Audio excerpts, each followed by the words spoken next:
Put a pencil to that sometime, if you will.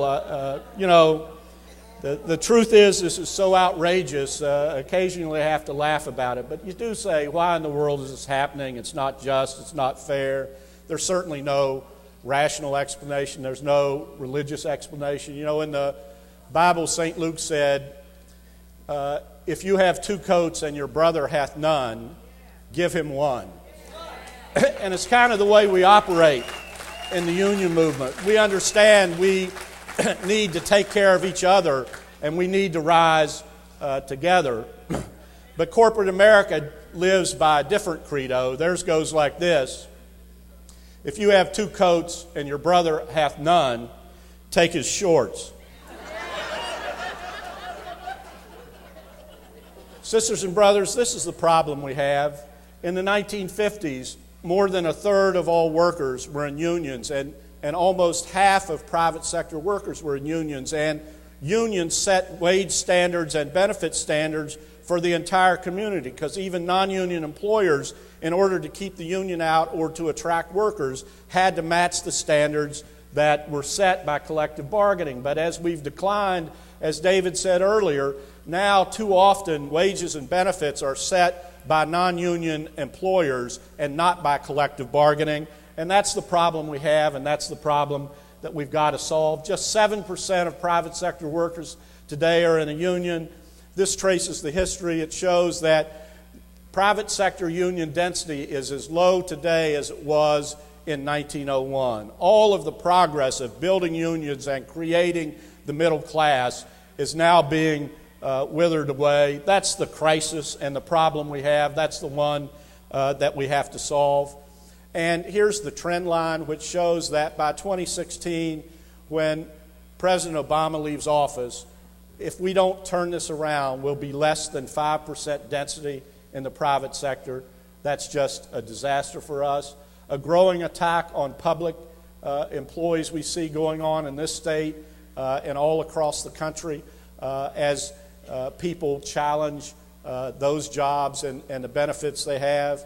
And here's kind of a premise that we live by in SEIU, that defending standards, which we have to do, we want to go to the bargaining table. We want to lift standards of workers that are already in the union.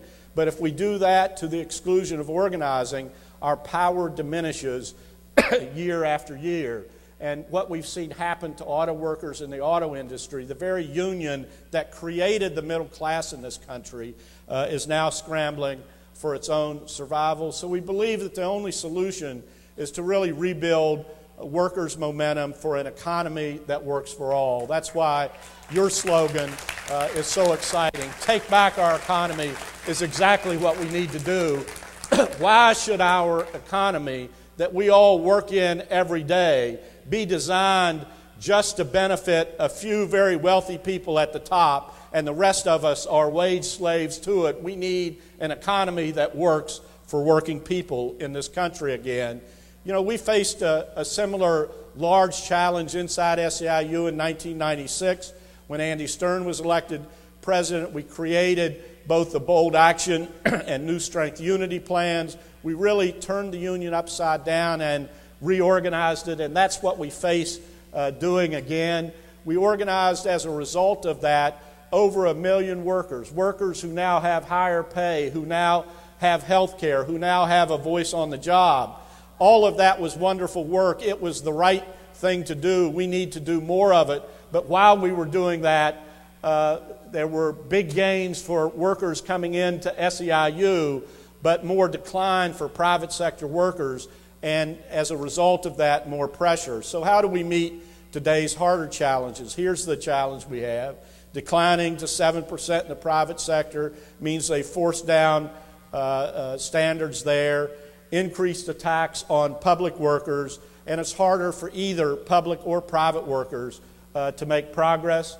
We're challenging ourselves with this. How do we turn private sector density around and create a union movement of at least 10% of private sector workers and going in the right way by 2016? Because quite frankly, with a diminished labor movement, it's hard to imagine how we're ever going to elect a better president than the one we have right now.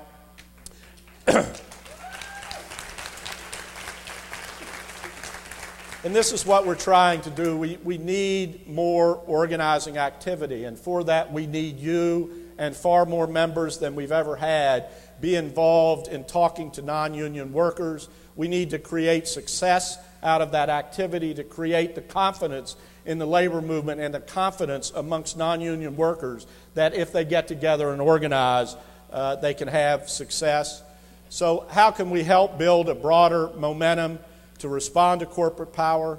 Here's what polling shows now. Unions are seen as weak, losing ground, selfish, that they're just for their own members and not for anybody else, and irrelevant.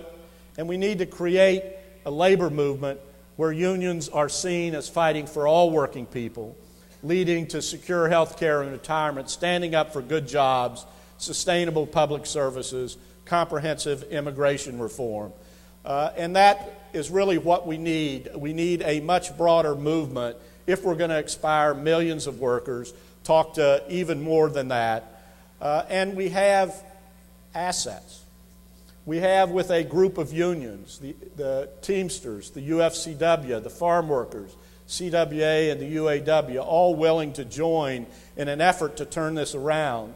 In SEIU, 2.2 million members, but that collection of unions, 7 million members, total annual budgets of about $14 billion.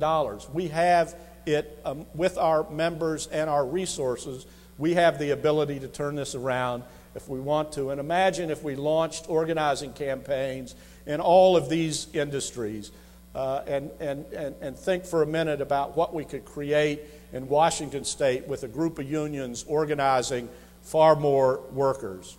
What that takes in SEIU is our willingness to be involved in organizing, and some of the organizing campaigns that we're involved in and put ourselves in and real resources in, workers will end up in another union. But our crisis is not internal in SEIU, it's external in the labor movement.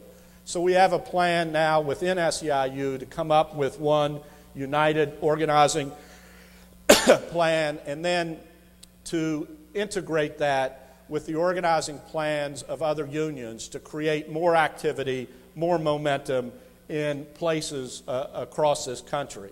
You do have to ask, is it, there used to be, even for non-union workers, that they get a raise every year, they'd be able to have a house, they'd have secure retirement, there'd be a better day for your kids. That's really at risk now. And this idea of an economy that works for all and provides for all of us. So our task is, how do we focus and channel the public anger that's out there? People are frustrated, you know that. People are angry. And if we don't organize and educate and communicate, somebody else will, like the Tea Partiers. And there's a whole effort in this country to make big government the enemy as opposed to big corporations. The problem with the government is big corporations have too much power in the government, and we need to challenge that. We can't do it alone. We need other unions. We need community allies. We need a growing global organizing effort. So what's the best way to use this political moment to win change? We have upcoming the 2010 elections. It's so important that you're involved in those and that we raise the issues that you're raising, that we're not just supporting candidates, but we're supporting candidates because they are for taking back our economy. And then we go into 2012, where all across the country, people will be focused on a national election. And if we beef up our organizing in the end of 2010 and 2011, if we're involved in a major way in the 2010 elections and we begin to make taking back our economy the theme of the work that we do, and we increase that effort and allies join and other unions join, imagine the summer of 2012 really being about working people in America and what their future is, right in the middle of a presidential campaign. That's the opportunity we have. Then imagine putting all of our bargaining in that. We know just in SEIU there are 170,000 property service members whose contracts will come up in 2012, low-paid immigrant workers? How do we collect other and make those contract fights around taking our economy back? So in SEIU, we said we want to take the next 4 months to develop the most ambitious organizing plan we ever have had, and then really implement that over the next 6 years to do exactly what this convention's theme is, taking back our economy. Picture there of Christy Semmersheim. She's the president of Local 521 in California, and I heard her tell this story that has analogous to the labor movement. She said that in her high school biology class, they did an experiment, and they took a frog, a live frog, and they heated up a beaker of water to boiling, and they dropped that frog into that boiling water, and the frog jumped right up out of there. The frog recognized that that was a hostile environment and jumped out of there. And then you took that same frog and you put him in a beaker of room temperature water, and you just swam around, and then you put the heat up, and the heat up, and the heat up, and the frog just swam faster and faster, but never made an attempt to get out of the water, and then died. And that's kind of what's happened to our environment in the labor movement. It has grown increasingly hostile. And to me, sisters and brothers, I think it's high time we jump up out of that water and try to live. I just want to close with this thought. How many people in here, I'm blessed in life now, I have 7 grandchildren. Anybody who's got grandchildren? Oh, a lot of people. Aren't grandchildren great? You take them out, you feed them a lot of sugar, you stir them up, and then when they get cranky, you just give them back. It's a wonderful thing. And then every now and then, one of them will throw down on the floor and just throw an outrageous fit, and they'll look like their mother or father did 25 years ago. And you just get to haul it back and laugh as somebody else has to deal with that problem. But you know, a few years ago, I started feeling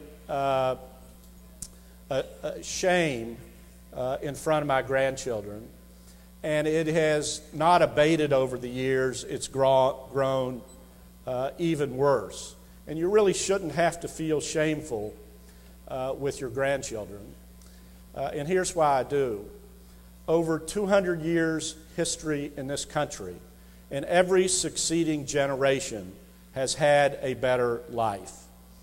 We've never gotten it right yet, but every succeeding generation had better economic life and more opportunity, and there was a little more social justice.